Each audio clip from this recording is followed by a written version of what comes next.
Tabata e alguém conhece o bairro de Pedreira? Vila Missionária? É um pouquinho longe daqui. Tem a Santo Amaro, Sabará, e aí você continua a Alvarenga, e no final da Alvarenga tem a Vila Missionária.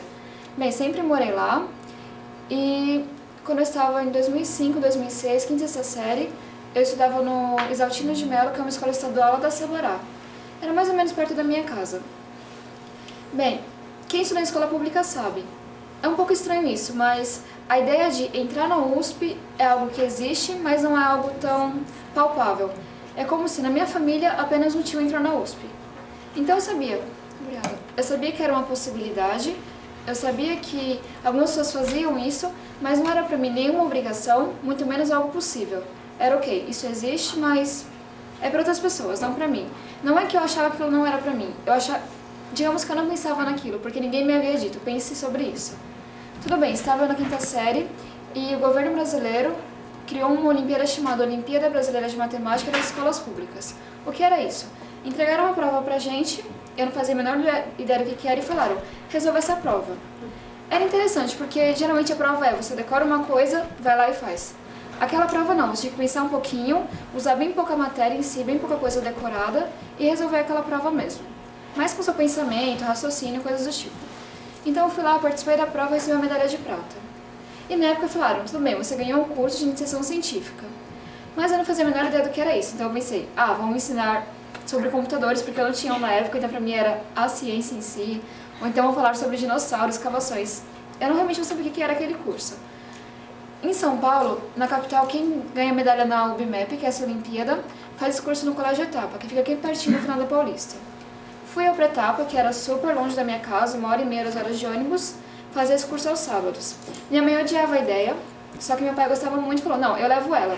Aí no começo ele me levava, depois me levava até o metrô, depois até o ponto de ônibus, fazia 1 horinha na rua e voltava, mas aí eu fui indo pra esse curso. Bem, chegando lá eu vi que eram aulas de matemática, bem puxadas até, porque eu não estava acostumada àquele ritmo de chegar às 8 da manhã, ir embora às 5 da tarde e ver matemática o dia inteiro. Só que era muito divertido, porque no colégio eu era CDF, eu era super quietinha e tudo mais, só que lá não, eram 20 pessoas na sala que gostavam do que eu gostava. Eram 20 pessoas que brincavam e gostavam daquilo, então era um ambiente mais gostoso. E professores que realmente davam matéria que não era aquela coisa de, olha, estou fazendo isso porque eu sou obrigado. Não, estou fazendo isso porque eu gosto. É legal. E aí eu fiz 2 anos desse curso e mesmo sendo novinha, eu tinha na época 12, 11 anos, teve uma época que eles deram bolsas para vários alunos que haviam feito esse curso. E na época, alguns professores e coordenadores desse curso me conheciam e falaram, não, acho que vale a pena dar uma bolsa para ela.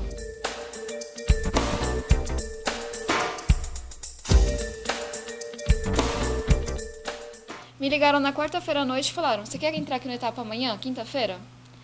E bem, eu estudava em escola pública e me ligam quarta-noite falando, você quer vir pra cá quinta-feira de manhã? Na época eu falei que não, porque eu comecei a chorar. Eu nem fazia ideia do que era aquilo. Eu até tinha brincado com meu pai que um dia eu estudaria naquele lugar, só que sair de uma escola pública super pequena e ir para uma escola particular daquele tamanho, no dia seguinte, sem nem dar tchau para os meus colegas, não fazer nada, era meio, ok, acho que eu não quero isso. Mas aí meu pai falou comigo, minha mãe também, fui, comprei o uniforme na última hora, entrei na sexta-feira. Chega lá, foi aquele susto, porque eu tinha um montão de preconceitos também, do tipo, vou estudar com filhinhos de papai, pessoas que sempre tiveram uma ótima educação, um universo bem diferente do meu, que eu vou fazer lá? Aquela coisa de, vão olhar pro meu sapato, que não é de marca. Coisas bem tontas mesmo, que na verdade não aconteceram, mas era o meu maior medo. Cheguei lá no comecinho, quando você é em escola pública, você começa a ver física, biologia, química, só no ensino médio. Em escola particular, na quinta série do fundamental. Então eu cheguei lá, no terceiro ano desses cursos, eu nem sabia o que eles eram, fiquei meio perdida, todo mundo super diferente, de outro mundo, e eu falava, meu Deus, não vou me acostumar a isso daqui. Passou um ano inteiro, e com as matérias eu me acostumei um pouquinho rápido, fui estudando, copiando matéria, consegui acompanhar as provas. Só que a minha maior dificuldade foi me acostumar ao ambiente. E por mais que eu estivesse me saindo bem academicamente, o ambiente é super importante, seus amigos e tudo mais. E eu não tinha mais aquele elo com meus antigos colegas porque eles estavam super longe de mim fisicamente. Então eu estava num estado meio, tudo bem. Só que aí no final do ano, o Etapa tem uma festa que chama Confraternização das Equipes Olímpicas.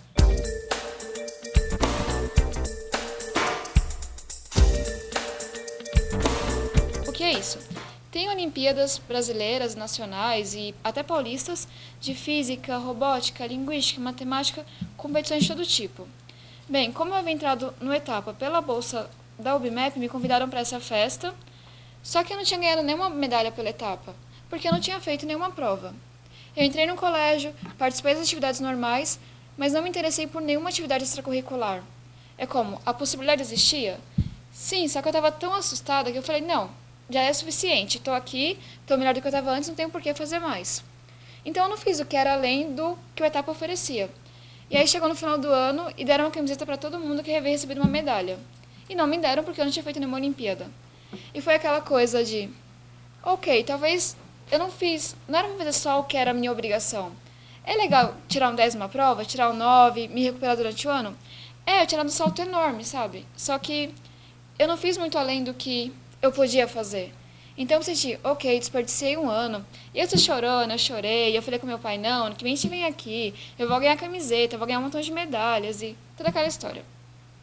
Só que nesse mesmo dia foi uma representante do MIT, que é uma universidade americana de Massachusetts, e foi falar pra gente. Teve um vídeo, meio em inglês, meio em português, eu não falava nada de inglês na época, falando, existe um paraíso na Terra chamado MIT.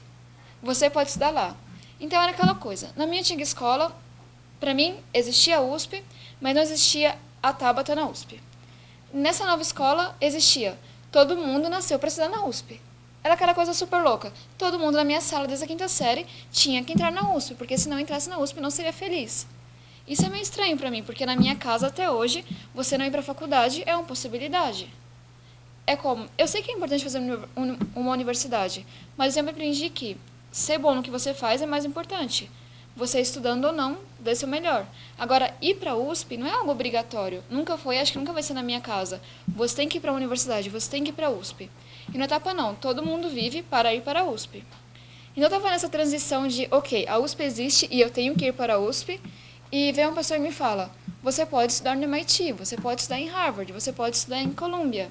E era aquela coisa de, ok, tem um lugar no mundo onde pessoas do mundo inteiro estudam, que podem te dar uma bolsa de 100% e pagar a sua viagem, pagar a sua estadia, pagar tudo por 4 anos, e você não precisa estudar física, ou economia, ou direito, ou coisa assim. Você faz uma formação que você monta. Você monta o curso de acordo com o que você quer ser na sua vida, tem 2 anos para escolher qual é o seu curso, ou seja, durante 2 anos, vai tentando um pouquinho aqui, um pouquinho ali, fazendo coisas diferentes, faz natação, faz projeto social, faz dança, se desenvolve bastante como pessoa, para ser realmente formado como uma pessoa, não só a parte acadêmica que fica cuidada. E eu falei, ok, é o paraíso na Terra, eu preciso estudar lá. E aí de novo eu falei com meu pai brincando, vou estudar lá, daqui 4 anos, não sei o que lá. Só que eu não falava nada de inglês, nunca tinha feito nenhum curso. Então ficou aquela coisa, poxa, é bonito? É, mas talvez não dê. E aí passou isso, no ano seguinte, eu fiz todas as Olimpíadas possíveis, participei do coral do colégio, fiz Olimpíadas, comecei a participar de projetos, fazendo tudo que eu podia. Aí nesse ano eu ganhei 8 medalhas, porque eu realmente queria ganhar a camiseta. Eu sei que parece tonto, mas a camiseta era muito linda, ela era preta e era muito fofa. Bem, fiz as Olimpíadas durante o ano, ganhei 8 medalhas, e no final do ano todo mundo ganhou camiseta. Convidados, não convidados, com medalha, sem medalha. Aí eu fiquei, sabe, puxa, mas valeu a pena. Se no meu ano eu tivesse recebido a camiseta, talvez eu falasse, ok, isso era uma festa bacana com a camiseta. Então, sorte ou azar, eu acabei não recebendo a camiseta no ano seguinte, como todo mundo, ganhei minhas medalhas, me interessei por aquilo, e aí nesse ano foram pessoas falando, olha, é legal a Olimpíada Brasileira? É, mas tem uma coisa chamada Olimpíada Internacional.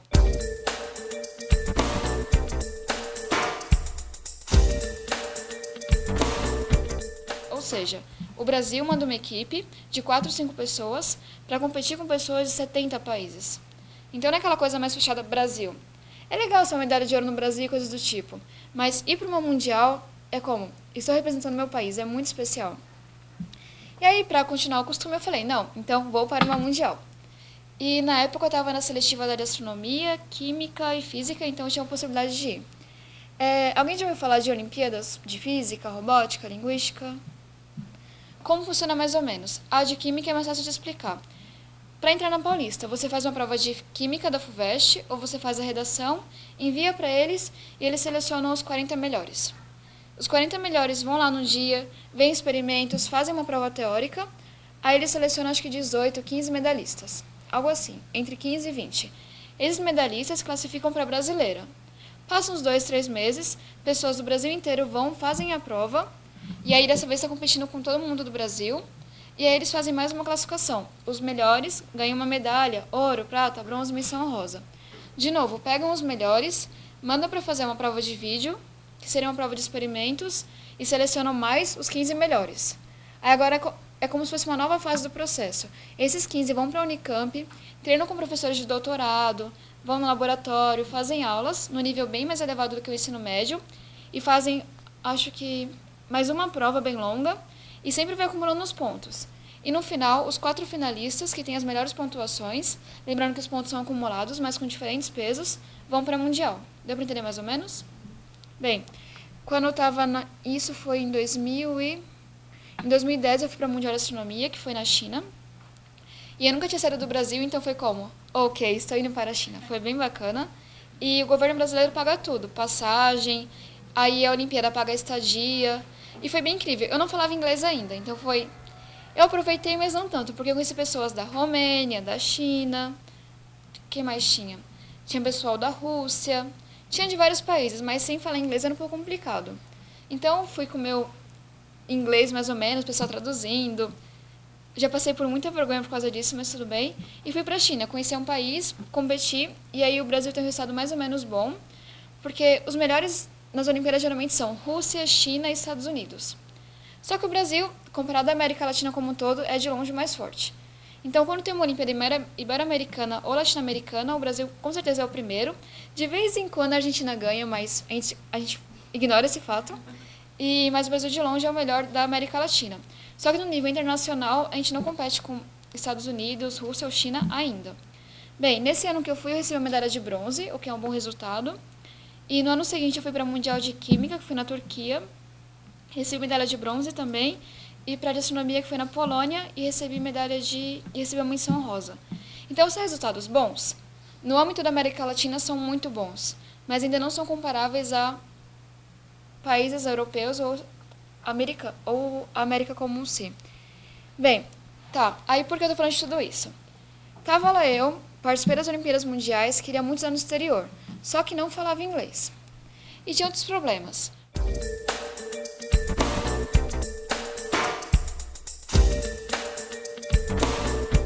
Quando foi em 2010, como eles moravam muito, muito longe da etapa. E quando você quer ir para uma mundial, ou até mesmo participar bem de uma brasileira de matemática, química, física, o treinamento fora do colégio é muito extenso. Porque no colégio você vê matérias do ensino médio. De manhã e de noite a gente tinha que treinar matérias dos 2 primeiros anos da faculdade, coisas que a gente não tinha visto ainda. Então era uma coisa um pouco puxada. E como eu morava 1h30 do colégio, 2 horas, eu estava acordando 6 da manhã, indo dormir, chegando em casa 00:30, comendo pão e iogurte todos os dias. Então, valia a pena? Valia. Só que era meio puxado durante o ano inteiro. E querendo ou não, passagem é muito cara em São Paulo. Quando foi no final do meu primeiro ano, que foi em 2009... Sim, as pessoas começaram a ver que estava meio complicado continuar no colégio. E minha mãe sempre tinha aquela coisa de... Ela gostava que eu fosse para o Mundial? Gostava. Que eu recebesse uma medalha? Sim. Mas ela é mãe. Então ela se irritava muito que eu não estivesse comendo bem, que eu chegasse em casa 00:30. Ela achava isso meio errado. Então ela me ameaçava. Eu fazia uma coisa, ela, vou te tirar da etapa. Você não vai mais para essa Olimpíada. Você estava estudando muito e coisas do tipo. Então ela me ameaçava demais e ameaçando de jeito de mãe, sabe? De dar bronca e achar que aquilo não está correto e não sei o quê. E quando foi em 2010, eu fui para uma mundial. A gente estava com problemas em casa para poder pagar a passagem, minha alimentação e coisas do tipo. E o meu colégio fez um acordo com a minha mãe de que eu fosse morar sozinha perto do colégio. Então eu fui para uma semana olímpica de 2 semanas, fui para a Unicamp fazer um treinamento. E aí quando eu voltei falaram, olha, você vai morar sozinha amanhã. E, ok, de novo eu falei, não vou. Como assim, largar minha mãe aqui? A gente tá numa situação um pouco complicada em casa e eu vou largar ela e meu irmão aqui sozinhos. Como assim? Isso não tá correto. E aí falaram comigo, eu briguei um pouquinho, eu percebi que era o melhor. Porque assim minha mãe não se preocuparia mais tanto comigo e eu continuaria seguindo meus sonhos e querendo continuar com isso. Então, quando foi em março de 2010, eu fui morar sozinha num quartinho de hotel perto do colégio. E aí meu colégio ficou responsável pela minha alimentação, passagem para casa no final de semana e coisas do tipo.